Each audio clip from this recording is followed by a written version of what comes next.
Hello my dear friends. So before going for the next example, first we will understand how the battery connection works. Okay. So let us consider this example in which two battery supplies have been connected in such a way that they will work as a series additive type of connection. Okay. So whenever the negative terminal of one battery is been connected to the positive terminal of the other battery, then that type of connection is called as a series additive type of connection. So if you are going to check out the voltage across these 2 points, let us say this is A and B. So if you are going to check out the voltage across terminal A and B using multimeter, then it would be addition of 20 and 30. So total voltage that will be observed across this A and B point will be 50 volts. Okay, so this is called as series additive type of connection. Now let us go for second type of connection.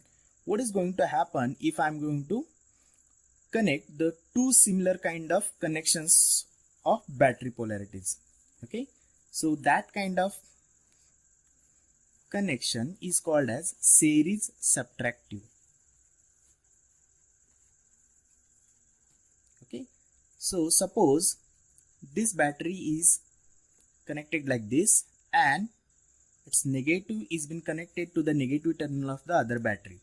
So let us say this is a 30 volt, this is 20 volt, fine. So if you are going to check out the total voltage across, let us say again terminals A and B using the multimeter,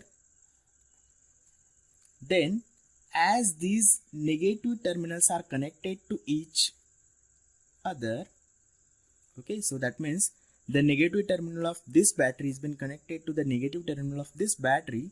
So this type of connection is called as series subtractive connection. If you are going to check out this voltage using multimeter across point A and B, then Vout is given as this voltage minus this voltage, that is 30 minus 20, and that would result as 10 volt. Okay, so total output that you are going to observe across terminals A and B will be 10 volt. So remember this fundamental. Okay, we need this in case of our next example. Okay, so let us see the next mesh analysis example. Let us understand how the drop across the resistor is created. So let us say this is one resistor to which, let us say, I have applied a voltage supply of 5 volt. Okay, so let us say this is a 5 volt, fine, and the current is going to flow obviously like this in a clockwise direction, because the current always flows from positive terminal of the battery to the negative terminal of the battery, right? And let us say this is a 10 ohm resistor, fine. So drop across 10 ohm resistor will be created like this. That means the current which is entering from any terminal is termed as positive potential, or is said to be at positive potential, and the point from which the current is leaving is termed as negative potential of your drops or drop across that particular resistor. Is that fine? So simply remember that whenever the drop across the resistor is created, so in that case, suppose the current is entering in this manner, then drop across this, or the potential voltage across this resistor will be created in such a way that the current entering point is treated as a positive terminal of the potential drop, and the leaving point will be treated as a negative potential point. Okay, and therefore this is called as, let us say, drop across that particular resistor VR. Okay, so remember this one. So we need this in case of your this example. So let us understand this example.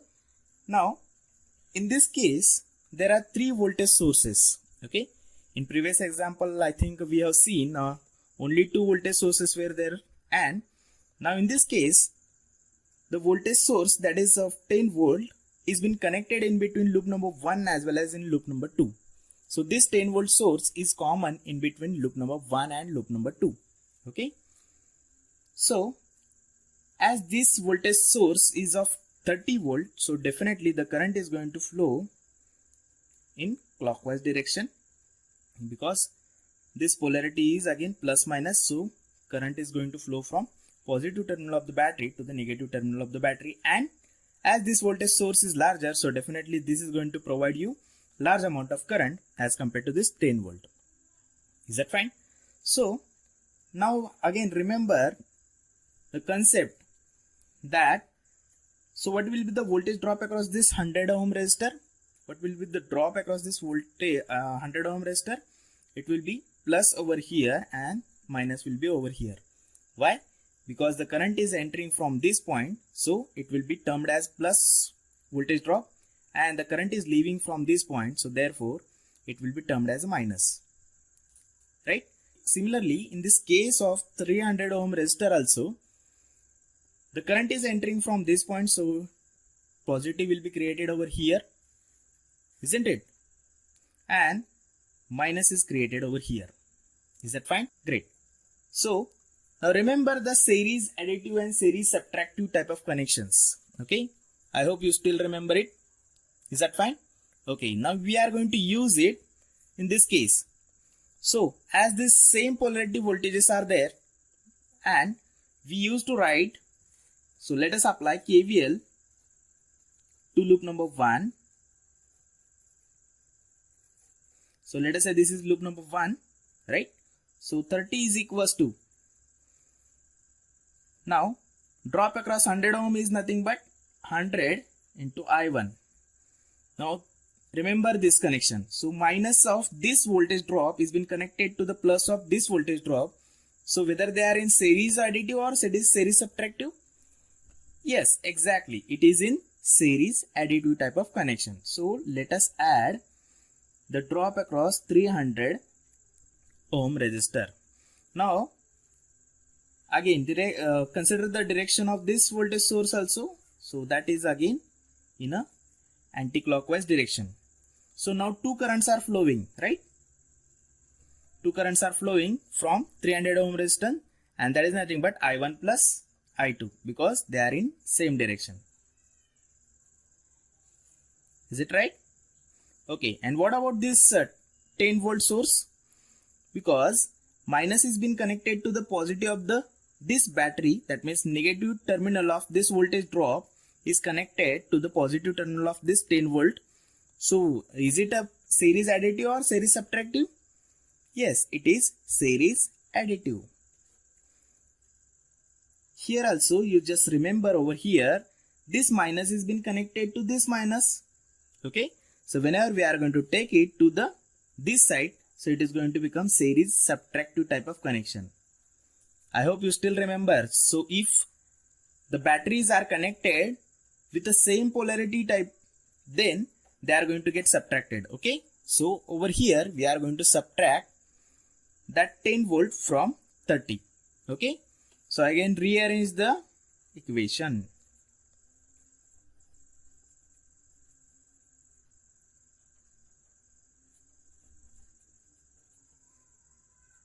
So 30 minus 10 is coming as 20. This is going to become 400 I1 plus 300 I2.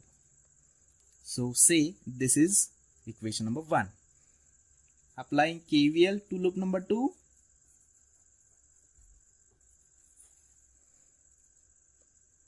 $20 is equals to, now consider this 400 ohm resistor. What will be the drop across this, or the polarity is across 400 ohm will be what? This will be having plus polarity and this will be having minus polarity, because the current is going to enter from this point and it is going to leave from this point. In a similar manner, plus will be over here and minus will be over here. So whether they are connected in a additive manner or subtractive manner, they are connected in a additive manner, right? So 400 I2 plus 300 Now as the directions of the current are in same direction, so we need to take addition, and whenever there is an addition, no need to take care of which current is larger and no which current is smaller, right? So let us say as it is I1 plus I2. What about 10 volt source? Remember that here also minus and plus is connected, so it is again in series additive type of connection. This minus and this minus is connected, so whenever we are going to take it to the left hand side, it is going to become minus. That is nothing but your series subtractive type of connection will occur. So let us take this 10 volt source to the left hand side. 20 minus 10 is equals to 400 I2 plus 300 I1 plus 300 I2. Simplify this equation. So 300 I1 plus 700 I2. So this is your equation number 2. Okay. So now concentrate on equation number 1 and equation number 2. Now we are going to make the terms, any of the term that we are going to make common, that means same, and then we can subtract it out so that we can cancel out that term and we can find out the one unknown term by solving these two simultaneous equations. So let us multiplying by 300. So let us multiply by this factor to this equation, and let us multiply by this factor to this equation number 2. Okay. So multiplying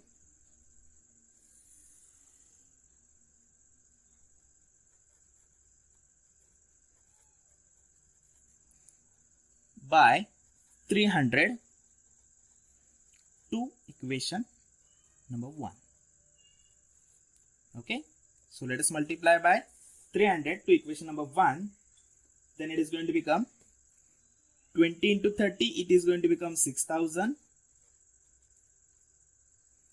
400 into 300. It is going to become 12. 4 times 0. I1 plus 300 into 300 is going to become 9. 4 times 0. I2. Okay. Similarly, multiplying by 400 to equation number 2. So let us multiply by 400 to equation number 2. Okay, so equation number 2 is having 10 into 400 is becoming 4000 is equals to 300 into 400. It is going to become 1 to 4 times 0 I1 plus 700 into 400. It is going to become 28. 4 times 0. Okay. Now let us say this is equation number 3 and this is equation number 4. Is that fine? Now subtracting equation number 4 from equation number. So we are subtracting. So definitely their signs are going to change. Okay. So this 1 to 4 times 0 and this 1 to 4 times 0, they are going to become 0, right? 6000 minus 4000 is 2000, isn't it? And as this value is larger, so definitely it is having minus sign. So therefore, our answer is coming as minus 194 times 0 I2, isn't it? Okay. So simplify again.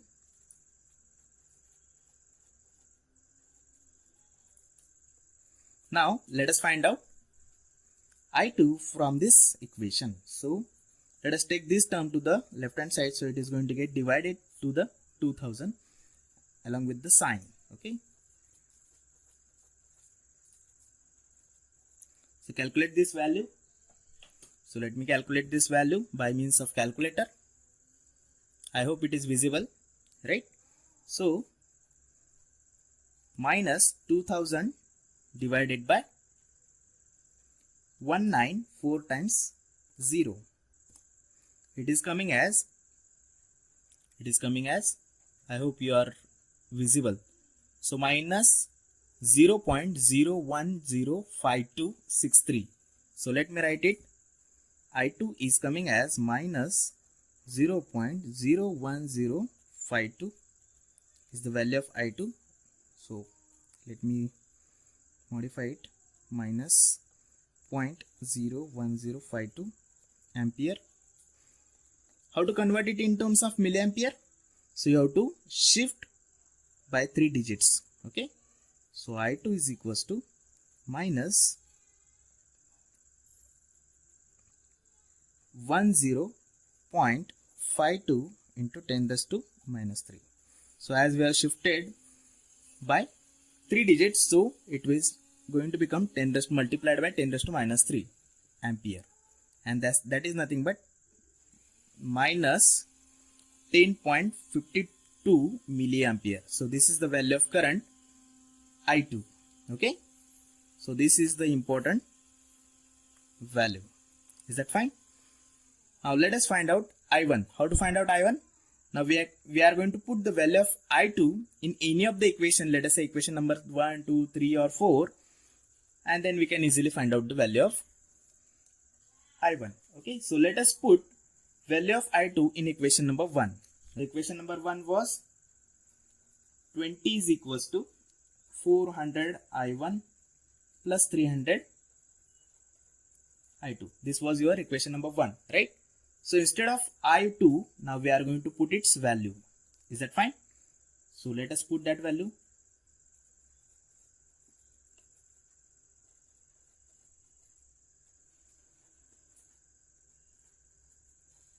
Okay, now let us find out its multiplication. 20 is equals to 400 I1. So it is going to become minus, right? Value is coming as minus 3.156. Now let us take this constant value to the left hand side. So it is going to become added with 20.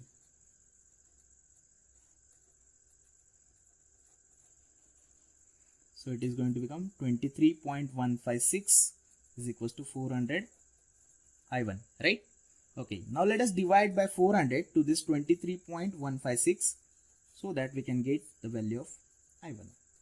So value of I1 is coming as 0.05789 is the value of I1. Okay, now let us convert it in terms of milliampere. I1 will be coming as 57.89 into 10 raised to minus 3 ampere